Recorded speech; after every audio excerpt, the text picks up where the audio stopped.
여러분 안녕하십니까? 오늘도 참으로 좋은 날입니다. 성령 충만하시기 바랍니다. 저는 오늘 은혜로 사는 길이라는 제목으로 여러분과 함께 은혜를 나누고자 합니다. 본문 말씀은 에베소서 2장 1절로 10절입니다. 너희가 그 은혜를 인하여 믿음으로 말미암아 구원을 얻었나니 이것이 너희에게서 난 것이 아니요 하나님의 선물이라. 부모님의 따뜻한 사랑을 받고 사는 어린 자녀들은 그들이 부모 슬하에 있을 동안에는 결코 땀 흘리는 수고를 하지 않고 성장할 수 있습니다. 우리의 신앙생활도 이와 같습니다. 우리가 하나님의 은총과 사랑 안에 있을 때는 하나님의 돌보심으로 살아갑니다. 그러나 일단 하나님을 등지고 나면 그때부터 무엇을 먹을까, 무엇을 마실까, 어떻게 살까 걱정하며 스스로 준비하기 때문에 땀을 흘리지 아니할 수 없는 것입니다. 이제 우리는 인생을 은혜로 살 것이냐 땀으로 살 것이냐를 잘 살펴보고 우리 앞에 놓인 분명한 길을 택해야 하겠습니다. 하나님께서는 천지 만물을 다 창조하신 후에 인간을 지으셨습니다. 원래 하나님께서는 인간이 땀을 흘리며 살도록 만들지 않으셨습니다. 하나님께서는 엿새 동안 천지 만물을 창조하신 후 당신의 모양과 형상대로 사람을 지으셨습니다. 이러므로 아담과 하와는 지음을 받고 난 후에 하나님을 도와드리거나 자기들을 위해 준비할 일이 아무것도 없었습니다. 하나님께서는 당신이 만드신 이 모든 것을 은혜의 선물로 아담과 하와에게 주셨습니다. 그러나 아담과 하와는 마귀의 꾀임에 빠져 이러한 은혜의 하나님을 반역함으로 타락하여 하나님의 저주를 받고 말았습니다.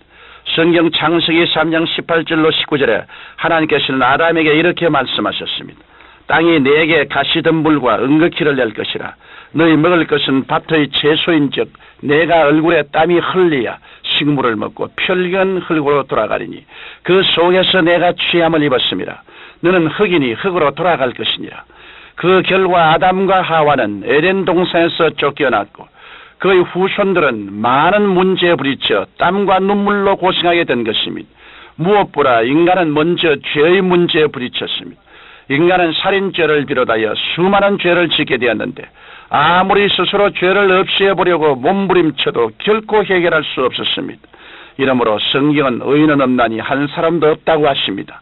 나아가 인간에게는 미움과 분쟁의 문제가 끊이지 않게 되었습니다. 인간은 아무리 사랑을 외치고 강조해도 서로 사랑하지 못합니다.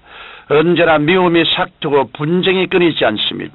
국제 문제도 싸움을 하지 않고 평화적으로 해결하려고 애를 쓰지만 인간의 힘으로는 불가능한 것이 되고 말았습니다. 또한 인간은 질병의 문제로 고통을 당하게 되었습니다. 전 세계가 질병을 퇴치하려고 많은 돈을 투자해서 연구하고 있지만 갈수록 심각한 병이 더 발견되고 있습니다. 뿐만 아니라 인간은 생활고와 저주의 문제를 벗어날 수 없습니다. 세계 곳곳에 저주의 그림자가 짙게 깔려 있습니다. 잘 사는 나라와 못 사는 나라, 있는 자와 없는 자의 격차는 하늘과 땅만큼이나 벌어져 있습니다. 여기에 각종 천재지변과 대형 사고로 인한 재난과 인명의 피해도 예측할 수 없는 일들입니다. 인간들이 자랑하는 과학 문명도 이러한 재난 앞에서는 속수무책입니다. 그리고 인간은 누구나 종국에 가서 죽어야 하는 신세가 되었습니다. 아무도 이 죽음의 문제를 해결할 사람이 없습니다. 아담과 하와가 하나님을 떠난 이후로 인간은 죄와 질병과 죽음의 노예가 되어 이처럼 저주의 땀을 흘리게 된 것입니다. 오늘날 모든 사람들은 종신토록 수고의 땀을 흘리며 살고 있습니다. 이것은 온 세상이 하나님을 떠나 저주 아래에 있다는 것을 여실히 증명해 주는 것입니다. 그러나 하나님께서는 아담의 타락으로 말미암은 인간의 모든 죄를 예수님의 십자가의 보혈로 단번에 청산하시고 그를 믿는 자는 은혜로 살도록 허락해 주셨습니다. 이러므로 우리가 예수 그리스도의 십자가 구원, 그것이 은혜인가 땀인가를 분명히 아는 것은 매우 중요한 일입니다. 성경 마태복음 19장에 보면 어떤 청년이 예수님께 와서 선생님이여 내가 무슨 선한 일을 하여야 영생을 얻으리까 하고 질문했습니다. 예수님께서는 그에게 계명들을 지키라고 하시면서 10계명을 열거하셨습니다. 그러자 청년은 이미 그 모든 것들을 다 지켜 행하고 있는데 아직도 무엇이 부족한지를 물었습니다. 예수님께서는 이 청년이 예수님의 말씀을 바로 이해하지 못했어도 그의 사람됨이 순수한 것을 보시고 깊은 관심을 나타내셨습니다. 내가 온전하고자 할진대 가서 내 소유를 팔아 가난한 자들을 주라. 그리하면 하늘에서 보화가 내게 있으리라. 그리고 와서 나를 쫓으라고 말씀하셨습니다. 이 말씀을 듣고 청년은 재물이 많은 고로 근심하며 돌아갔습니다. 예수님께서는 이 모습을 안타까이 보시며 약대가 바늘기로 들어가는 것이 부자가 하나님의 나라에 들어가는 것보다 쉬운이라고 말씀하셨습니다. 이 사건을 통해 예수님께서는 인간은 율법이나 선한 행위로서는 절대로 하나님 나라에 들어갈 수 없다는 것을 가르쳐 주신 것입니다. 그러면 하나님께서는 어떻게 우리의 구원을 이루셨을까요? 하나님께서는 우리의 구원을 이루실 때 우리에게 아무 일도 요구하시지 않으셨습니다. 하나님께서는 친히 그 아들 독생자 예수 그리스도를 이 땅에 보내시어 십자가 위에서 모든 인류의 죄악을 대신 짊어지고 물과 피와 땀을 흘리게 하심으로 우리 구원의 문제를 해결하신 것입니다. 그러므로 우리는 예수 그리스도를 믿고 죄사함을 받아야 합니다. 저주에서 속량받아 복된 삶을 살아야 합니다. 땀은 저주의 상징입니다. 하나님께 대한 배반의 상징입니다. 그 때문에 우리는 구원받아야 더 이상 저주로 인한 땀을 흘리지 않게 되는 것입니다.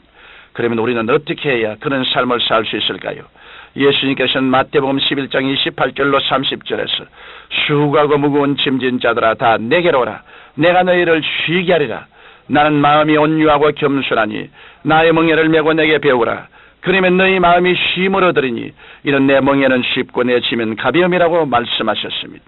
이런 그리스도의 큰 은혜 가운데 들어가야 구원받을 수 있으며 일생의 모든 짐을 내려놓고 부족함이 없이 살아갈 수 있습니다.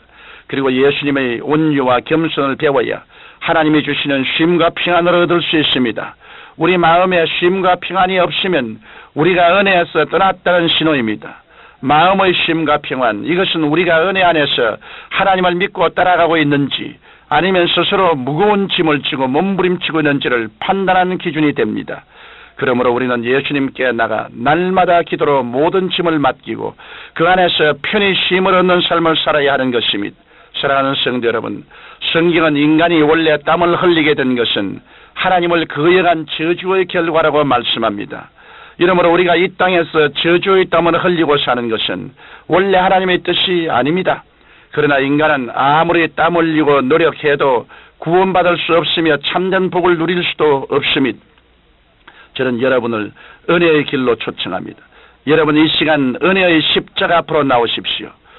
처음과 나중 되신 하나님을 믿고 순종하심으로 하나님께서 예비하신 쉼과 평안을 누리게 되시기를 예수님 이름으로 축원합니다. 그러므로 우리가 확실히 알아야 될 것은 일은 하나님이 하시고 그 결과를 누리는 것은 우리들인 것입니다. 믿음으로 하나님이 은혜로 주신 것을 받아들이고 누리게 되시기를 주님 이름으로 축원합니다. 하나님 우리 아버지여, 예수 그리스도 이름으로 간구합니다.